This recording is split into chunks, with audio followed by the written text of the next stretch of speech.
Aming mapagmahal na Diyos, maraming salamat po sa panibagong umagang iyong ipinagkaloob. Salamat sa hininga ng buhay, sa lakas ng aming katawan, at sa liwanag na muling gumising sa aming pag-asa. Salamat po sa aming pamilya, sa mga taong nagmamahal, at patuloy na sumusuporta sa amin. Salamat sa bawat pagsubok na humuhubog sa aming pananampalataya, at sa bawat biyayang minsan ay hindi namin napapansin. Sa araw na ito, iniaalay po namin sa inyo ang aming mga gawain, mga desisyon, at mga pangarap.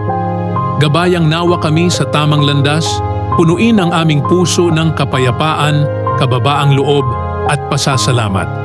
Naway maging daluyan kami ng iyong pagmamahal sa lahat ng aming makakasalamuha.